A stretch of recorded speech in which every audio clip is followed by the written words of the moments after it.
Salut les filles, salut les garçons, j'espère que vous allez bien, je suis ravie de vous retrouver aujourd'hui pour une nouvelle vidéo. Et on va commencer tout de suite par faire monter Hermès qui fait du bruit avec ses pattes. Allez monte! Bon ça y est, il y a déjà failli y avoir un drame. Donc comme vous avez pu voir dans les titres, aujourd'hui je vais vous donner 20 conseils pour vous aider à avoir un style chic, mais sans forcément avoir le compte en banque de Rothschild, puisque souvent le style chic est associé à des moyens financiers élevés, et je vais aujourd'hui vous montrer que non, on n'a pas besoin d'être riche pour avoir l'air chic, et en vous donnant 20 conseils à appliquer dans la vie de tous les jours. Donc on commence la vidéo tout de suite par le premier conseil. Préférez la qualité des vêtements à la quantité de vêtements. On n'a pas besoin d'avoir énormément de vêtements. Alors moi la première, je suis une acheteuse compulsive de mode, je sais que c'est pas très bien, je sais que c'est pas du tout écologique. Mais bon, on se refait pas, hein. Essayez d'acheter peu, mais d'acheter bien. Puis en plus de ça, ça vous économisera pas mal d'argent. Deuxième conseil et le plus important, c'est ayez les bons sous-vêtements.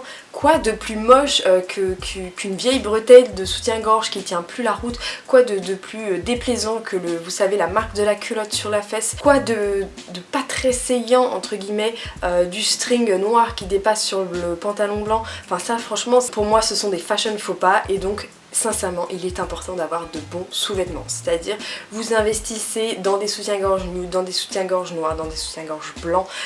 Vous savez, ces soutiens-gorge qui sont pas forcément très élégants, mais qui sous les vêtements sont absolument invisibles et qu'on ne voit pas, dont on ne voit pas les démarcations. C'est important d'avoir ces trois coloris-là.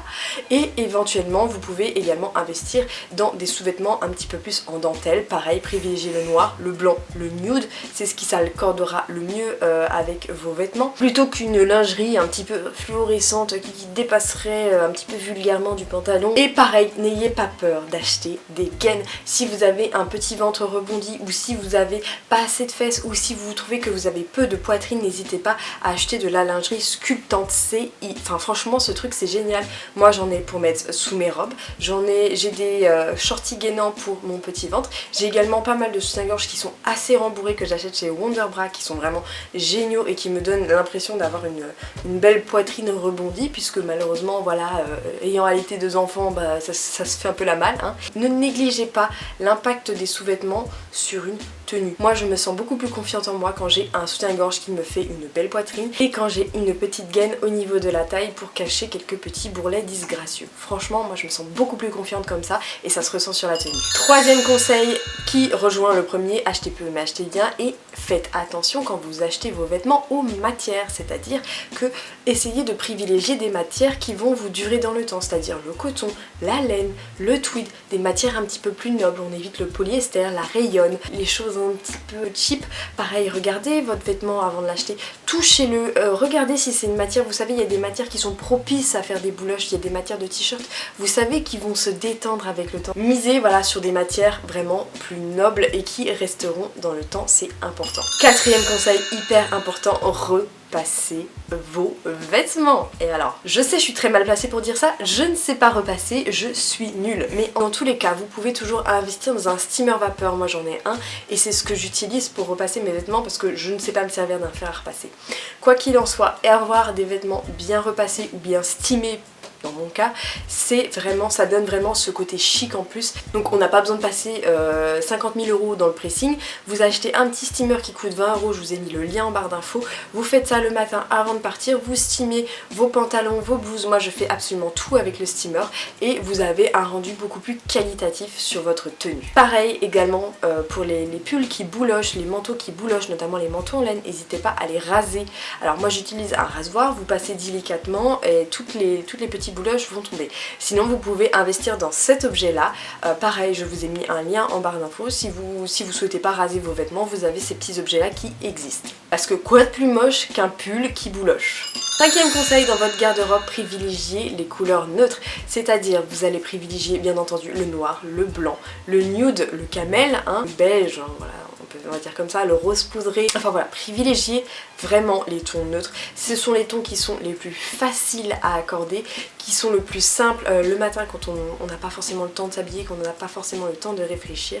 Ce sont voilà les basiques vraiment à avoir dans sa garde-robe. Évitez d'avoir trop de vêtements de couleur flashy. Alors oui, là je sais, je suis en jaune poussin, je suis pas vraiment, j'applique pas vraiment le conseil que je suis en train de vous donner là, mais voilà, évitez d'acheter trop de vêtements de couleurs différentes parce que plus vous aurez un arc-en-ciel dans votre garde-robe, plus ce sera difficile d'assortir ces vêtements entre eux. Sixième conseil, misez sur des pièces du quotidien simples mais faciles à accorder et surtout qui vont absolument parfaitement à votre morphologie. Et oui, c'est important. Alors, j'aime pas et j'aime bien le conseil en même temps des morphologies. C'est-à-dire que si un vêtement nous plaît vraiment et qui ne va pas forcément à notre morphologie, bah, faites-vous plaisir, achetez-le.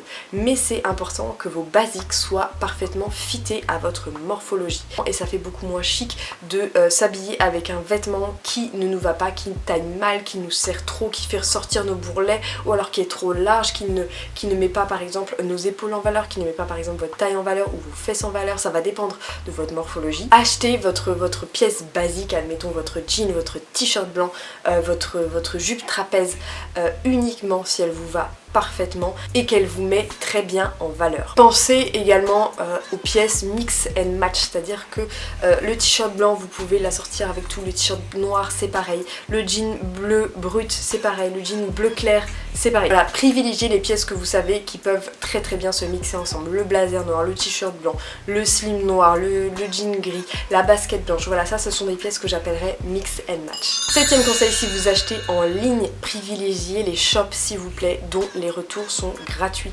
N'achetez pas sur les sites chinois où on n'est pas sûr de la taille et où il faut payer pour faire ses retours. Je vous conseille vraiment d'opter pour des sites où les retours sont gratuits, comme ça si le vêtement ne vous fit pas, s'il ne vous va pas, comme ça vous pouvez le renvoyer sans souci. Huitième conseil, sachez qu'il est toujours possible d'avoir les vêtements avec des réductions. Donc cherchez, regardez s'il n'y a pas une carte de fidélité, une application notamment chez H&M pour vous permettre voilà, d'avoir des petites réductions. Sachez qu'il est toujours possible d'avoir des réductions. Moi j'ai trouvé certaines pièces magnifiques, hyper stylées en solde, notamment comme ce manteau camel qui coûtait plus de 100 € H&M et je l'ai payé 40 € en solde. Vous voyez que c'est toujours possible d'avoir des réductions. Mon neuvième conseil, ça serait pour donner un petit peu plus de peps à vos tenues et que ce soit un petit peu plus chic, d'oser les imprimer. Alors par contre pas n'importe quel imprimé, essayez de partir sur des imprimés très intemporels, notamment comme les rayures ou alors comme le pied de poule notamment. Essayez déjà de choisir des imprimés qui s'y à votre morphologie et qui sont intemporels. Dixième conseil du coup qui en découle, évitez les modes qui arrivent trop vite. Voilà, toutes les modes qui arrivent très très vite, où on les voit absolument partout sur tout le monde. Je pensais justement, on va rester dans le jaune, à ce fameux perfecto jaune que Zara avait sorti il y a un an. On évite les modes qui arrivent trop vite tout simplement parce que ça va se démoder aussi vite. Votre perfecto jaune par exemple, il sera vraiment assez connoté. En termes d'accessoires, à un moment je me souviens on avait eu la mode des Shambhala, enfin vous voyez ces petits bracelets là, ça s'est démodé hyper vite. Donc voilà, fuyez les modes qui arrivent trop vite et préférez rester sur des intemporels, c'est ce qu'il y a de plus chic. Si vous vous souvenez de modes qui sont arrivées aussi vite qu'elles sont reparties, n'hésitez pas à me dire en commentaire parce que là j'avoue j'ai eu un petit trou, j'ai eu du mal à trouver des modes qui sont arrivés aussi vite qui sont repartis. 11e conseil, faites des looks monochromes, habillez-vous tout en noir, tout en blanc, tout en camel, tout en rose poudré, tout en kaki, c'est très très très chic, tout en bleu marine également. Ce genre de look monochrome c'est vraiment quelque chose qui va chiquiser votre tenue sans trop se prendre la tête. Et si vous voulez donner un petit peu de twist, un petit peu varié, vous pouvez bien entendu jouer sur les matières, opter pour une matière cuir, sur une matière on va dire laine, ça rend très très bien. Un gros pull doudou en laine avec un perfecto en cuir, le tout dans une tenue noire, ça rend hyper bien. 12e conseil, justement en rapport avec les looks monochromes, n'hésitez pas à donner une toute petite touche de couleur. Par exemple, vous pouvez opter pour un sac rouge, ça va donner un twist justement à cette tenue toute noire. Ou par exemple, opter pour un manteau bordeaux, pareil, ça rehaussera une tenue. Pareil, vous pouvez également opter pour une petite touche de jaune si vous êtes habillé en bleu marine. Vraiment oser cette petite touche de couleur, mais essayez plutôt de le faire avec des accessoires, ça sera beaucoup plus simple à gérer. Par exemple, une paire de chaussures rouges, une ceinture rouge, un sac rouge, un bandeau rouge, enfin là, je pars dans le rouge mais vous avez compris ce que je veux dire, et essayez de mettre cette touche de couleur que par une touche, c'est-à-dire que vous n'assortissez pas la boucle d'oreille, la ceinture, le sac et le bandeau rouge. 13e conseil, si vous avez un petit peu plus de moyens, si vous pouvez vous le permettre, n'hésitez pas à investir dans des sacs à main et dans des chaussures un petit peu plus luxueux. C'est-à-dire, bon, on n'est pas obligé non plus de dépenser son PEL pour acheter un sac à main Gucci à 2000 €, mais l'idée est que si jamais vous tombez sur un très beau sac à main en cuir notamment, puisque c'est une matière qui reste dans le temps, je sais que ça plaira pas aux véganes, mais vous dire ce qui est, le cuir c'est quand même les sacs les plus solides. N'hésitez pas à investir dans un beau sac en cuir, dans une belle paire de baskets en cuir notamment, ça sera beaucoup plus rentable sur le long terme et surtout ça donnera ce côté chic à votre tenue puisque le sac et vos chaussures seront des items haut de gamme. Et si vous n'avez pas forcément du coup le budget, mon 14e conseil ça serait d'investir dans des dupes de grands designers, de grands fashion designers. Par exemple le site Shein, malgré que ce soit un site chinois, est un très bon site où vous pouvez trouver 1 million de dupes comme je vous le montre ici, c'est-à-dire que vous pouvez trouver des chaussures inspiration Stella McCartney, des sacs inspiration Gucci, des chaussures inspiration Gucci, enfin voilà, vous avez énormément de dupes sur ce site et justement ça va vous aider à avoir ce côté vraiment chic, ce côté vraiment pointu de la mode qu'on a quand on s'habille chic en général. 15e conseil, on va parler d'accessoires et donc je vais vous conseiller de choisir des accessoires qui sont relativement discrets et d'autres un petit peu plus ostensibles. C'est-à-dire que vous allez, pareil, investir un petit peu plus peut-être dans des accessoires qui vous dureront plus longtemps puisque les accessoires souvent, les colliers, les boucles d'oreilles souvent quand on va chez H&M, Zara, etc. c'est des choses qui sont un peu cheap. Moi je vous conseillerais de monter un petit peu en gamme et d'acheter par exemple des boucles d'oreilles un petit peu plus voyantes si vous avez une soirée notamment comme celle-ci, ou alors une paire de boucles d'oreilles qui sera un petit peu plus discrète comme cette paire de boucles d'oreilles que j'ai depuis une dizaine d'années. Alors forcément oui, ce sont des Chanel, forcément oui, elles ont coûté un peu cher, c'était un cadeau, mais ça fait plus de 10 ans, je suis en train de réaliser, ça fait plus de 10 ans que je les ai, elles n'ont pas bougé, elles sont toujours aussi belles et c'est vrai que ça donne ce côté classe, ce côté chic à une tenue. Pareil, investissez dans une belle montre, notamment moi j'aime beaucoup le design des montres Daniel Wellington, d'ailleurs je vous ai mis un code promo si ça vous intéresse en barre d'infos. Libre à vous, mais voilà, les montres Daniel Wellington, je trouve que ce sont des montres qui sont assez intemporelles, qui sont assez classe et qui sont des montres de qualité. Partez dans des accessoires qui sont relativement simples la plupart du temps. Accessoires également importants pour chiquiser une tenue, c'est bien entendu les paires de lunettes, alors que ce soit de vue ou de soleil. Vous pouvez justement jouer avec ces lunettes pour donner ce côté chic à une tenue, notamment vous avez cette paire de lunettes là du petit lunetier qui justement donne ce côté un petit peu Marie Chantal, comme j'aime bien le dire, à une tenue. Ou bien entendu une paire de lunettes de soleil, ça donne tout de suite ce côté très très chic à une tenue et ça même en hiver. 16e conseil, inspirez-vous des fashion designers, donc allez sur Instagram, allez sur Pinterest, faites-vous des tableaux, inspirez-vous vraiment des fashion designers que vous voyez sur Instagram, ça vous aidera notamment dans la création de tenues. 17e conseil pour avoir une tenue toujours plus chic, craquez justement grâce aux fashion designers à des pièces beaucoup plus mode, beaucoup plus pointues, par exemple osez la chaussure pointue. La chaussure pointue c'est un truc qui donne une classe à la tenue que les chaussures rondes à bout rond n'ont pas forcément justement. Donc n'hésitez pas voilà, à craquer sur des pièces plus mode, plus chic, grâce notamment à vos tableaux Pinterest entre autres. 18e conseil, et là on va parler de la peau. Bien entendu, avoir une belle peau c'est quand même beaucoup plus chic que d'avoir une peau avec de l'acné, dit-elle en ayant la peau qui est en train de faire un breaking out, comme diraient les américaines. Avoir une belle peau c'est quand même beaucoup plus chic, beaucoup plus joli à regarder que lorsqu'on a des problèmes de peau. Et je suppose que si vous me connaissez déjà, vous savez que je prône le naturel au niveau des cheveux et au niveau de la peau. Si vous ne me connaissez pas, vous avez pas mal d'informations sur ma chaîne qui vous aideront à choisir vos produits. Pour faire bref, je vous conseillerais de jeter tous vos produits de soins conventionnels et d'opter pour une routine 100% naturelle. Je vous conseillerais une routine quotidienne, c'est-à-dire une routine de layering. Donc on commence en général par se nettoyer le visage avec un savon saponifié à froid.